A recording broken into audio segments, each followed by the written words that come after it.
In an era of utter incivility, we have this glorious statement from former AG Eric Holder. This is from the Daily Caller. When they go low, we kick them. Now, a lot of people are highlighting that and acting like Holder was speaking literally. And that's unfair. Absolutely unfair. Because throughout the campaign in 2016, there was a saying that the left takes Trump literally but not seriously, and the right takes him seriously but not literally. And what that means is, when Trump said during the debate that Hillary Clinton acid washed her server, the average American understands what that means. He didn't actually mean to say she poured acid on a computer and scrubbed it with a rag. Except that's what, I think it was NBC, there was a fact check, and it was like, fact check, false. Hillary Clinton did not put corrosive chemicals on a computer. And it's like, who thought that's what he meant? We understood what Trump was saying. I'm not even a big fan of Trump, and I get what he's saying, and I'm not gonna misconstrue to make people, to lead people to believe he was actually trying to imply Hillary Clinton was pouring chemicals on her computer. That was insane, all right? Then we have the statement from Eric Holder, which I think is detestable, deplorable, if you would. When they go low, we kick them. No. That's a horrible thing. Michelle Obama was right. She said, when they go low, we go high, and I got mad respect for that. And he responded by saying, no, we kick them. He didn't mean literally kick people. He didn't mean like people were actually going to come up to you, get low, and then you'd kick them. He meant you have to be aggressive, and essentially, he was embracing incivility. But let's look at what they actually have in this YouTube video. It is time for us as Democrats to be as tough as they are, to be as dedicated as they are, to be as committed as they are. Michelle always says, Michelle Obama, I love her, you know. She and my wife are like really tight, which always scares me and Barack. But Michelle always says that, you know, when they go low, we go high. No. When they go low, we kick them.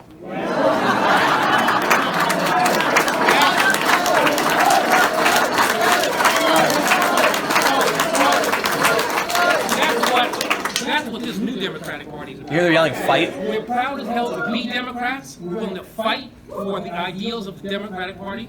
We're proud of our history. We're proud of our present. And we're proud of the future that we can create for this country.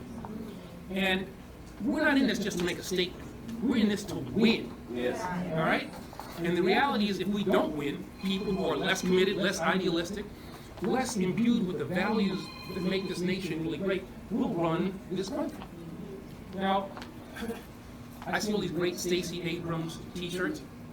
Think about what the message would be. I'm not going to sit here and go through this entire thing. You know what? I'll say this. It was entirely irresponsible of Holder to say that without immediately clarifying. There's a point where he does, but there's another 8 minutes of this video. I'm not going to sit through it. He basically says, I'm not saying we actually, you know, get violent and do anything illegal. Just saying we got to be tough. He's right. He is right. They do have to be tough. The Democrats do have to stand up for what they believe in. Because the Democrats are being pushed around like rag dolls, okay? One of the videos I made a few days ago showed this chart from Pew, where you can see the right has only drifted to the right a little bit. And most people who are conservative align in the center. The left has been spread out. Because you've got these far left activists, you've got people like Alexandria Ocasio-Cortez, you've got Bernie, convincing Democrats to move further left. But the reality is, most Americans don't care about these issues. And I can say it a million times. In the last video, in the video on my main channel, they're a tiny minority of this country. When I was at Fusion, and I tell this story a lot, but they were convinced that going far left and being woke was the path. And this is what screwed up, because when they recruited me, they said they wanted to be like Vice. They wanted to be kind of middle of the road. Like at the time, yes, Vice was kind of middle of the road. You know, Vice.com now leans more progressive. But they said, we want to be like Vice News, right? We want to just be like edgy and cool. And that's why we want you to come work here. And I'm like, yeah, spot on. I could do that. And then 6 months later, about 6 or 7 months later, they said, we decided we're going to go far left. And I told them, it will never work. You're not going to get views. No one's going to want to watch your content. You're going to attract a tiny minority. And now look, Fusion became Splinter News, right? So Fusion was like $1 billion investment. I don't know the exact amount, but I know that they spent like $300 million on a studio. They spent millions on hiring key staff. Like I'm talking about like core staff, not like the entirety of the staff, like a small group of people. I was one of them. They were calling us like the expendables of media because they had all these personalities across media hired onto this company. Hundreds of millions of dollars. And what do they have to show for it? Well, Fusion.net became Splinter News. And now it's a tiny blog with a skeleton crew, and they publish a couple blogs per day. That's where their hundreds of millions of dollars got them. Because when you let me reframe it in like business terms.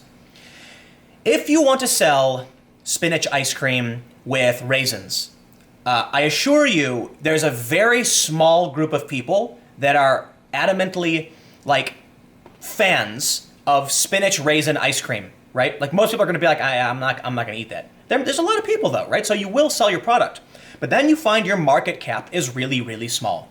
Let's say you've got 100 people. One of them is willing to eat your spinach raisin ice cream for whatever reason. You're never going to sell more of it because nobody wants it. And that's the problem. I said you got to go middle of the road. You have to be a neutral media company. You have to be independent. You have to be honest, because most people are going to be closer to the middle than the fringes of the far left and the far right, but they wanted to be far left. You could even I was like, listen, even if you want to be a progressive or left-wing company, just go moderate liberal and don't go far left, because then you have the bulk of liberals. But the stuff they produce is even off-putting to liberals. And there you have it. So you've got the Democrats. It's like the most frustrating thing for me, okay? As I took the Pew test. I'm like an independent. I'm like right in the middle of Democrat and Republican, but I lean a little to the left. So I find that Democrats often have more of my core values, like moderate Democrats, old school Democrats. The new ones are being pushed around because they don't have any idea what they're doing. But what bothers me the most out of all of this is that they keep losing. They are losers. They lose, and their response, double down. Okay, you had violent riots. You had people being attacked during the campaign season. They lost the midterms in 2014. Then it comes to Trump, and what happens? A bunch of people show up outside Trump rallies and start beating Trump supporters. And I'm saying like, hey, that's a bad idea. You're going to lose if you do that, because Americans are going to be scared of the violence, and they're going to lean towards law and order candidates. And they said, no, we have to embrace Antifa. And these progressive media outlets, which have massive funding and dominate the media space in New York, were running defense for Antifa. Not always, it's drifted a little bit, but for the longest time, you had these outlets being like, Antifa is just going after Nazis. And I'm like, dude, they literally knocked over an old lady who was wearing a polo shirt and a Trump hat. I assure you that woman's not a Nazi. They knock her down. They lit her hat on fire. I watched this happen.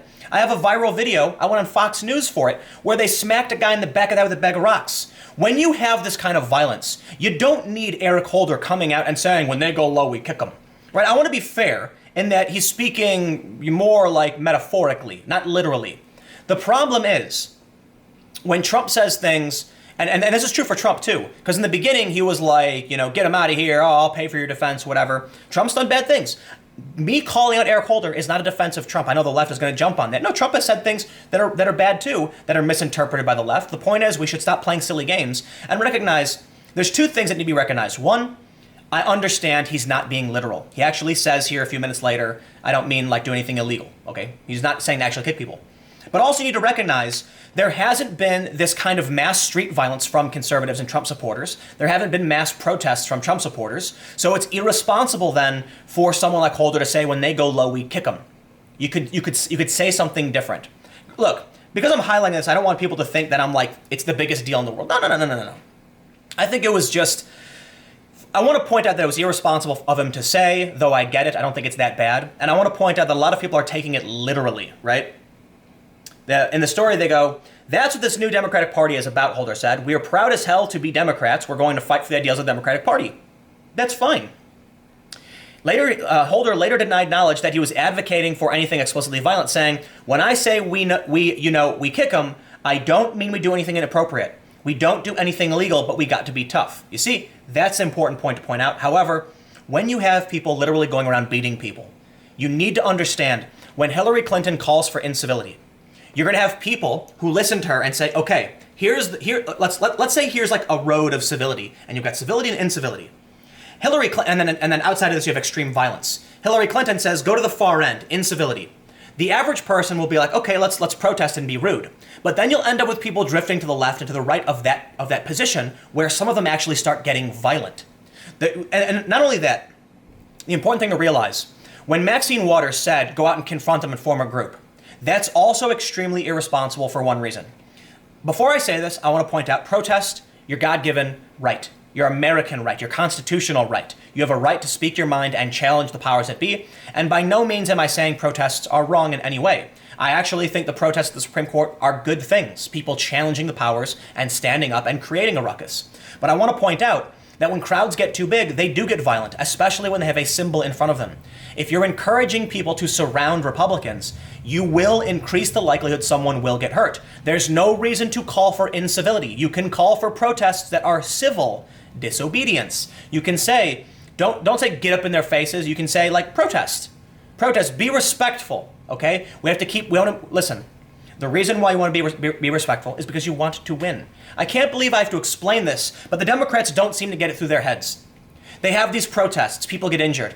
They have Antifa violence. They have Trump supporters being mocked. Most of the time, it's people wearing MAGA hats getting attacked, not the other way around. Bernie Sanders calls it out. Noam Chomsky calls it out. Chris Hedges calls it out. And the Democrats go, well, we lost in 2014, we lost in 2016. Let's keep being incivil. Let's embrace incivility again. That's the definition of insanity. At some point, you have to realize that you're out of touch with the average American, and you can't keep doubling down. Eric Holder's like, we lost, we better get tough. No. No, that's not working. Do something else. You got a bunch of them embracing the far left and Democratic Socialists. That didn't work either. Because according to The Economist, out of 78 primaries, 71 went to mainstream Democrats for the obvious reason of progressives are a tiny minority of our country. And this is what frustrates me the most about the Democrats and the modern left. For one, they're being overrun by these illiberal reactionary authoritarians on the left. And the Democrats they assume it's reality. It's not. And the average person, the people that I talk to who are like, they're probably traditional liberals, average liberal Americans, are confused because when they hear talk like this, they go, I don't want that. And they don't want to vote conservative because they're not conservative. But they don't want to vote for people who are saying, kick them. They're like, whoa, that's weird. And they don't vote. So, I don't know, man. I'm just really frustrated by all this because every single time the Democrats lose, they go, well, we tried incivility last time. It didn't work. Let's try it again. Oh, that didn't work. Let's try it again. And I'm just like, oh my God, dude. Seriously. The Republicans keep winning. All three branches of government. Trump's on a winning streak. The economy, North Korea, the list goes on. He keeps winning. The Democrats keep losing. And their strategy is to just keep doing the same thing. Yep, well, it is what it is. Anyway, stick around. I got another video coming up in just a few minutes.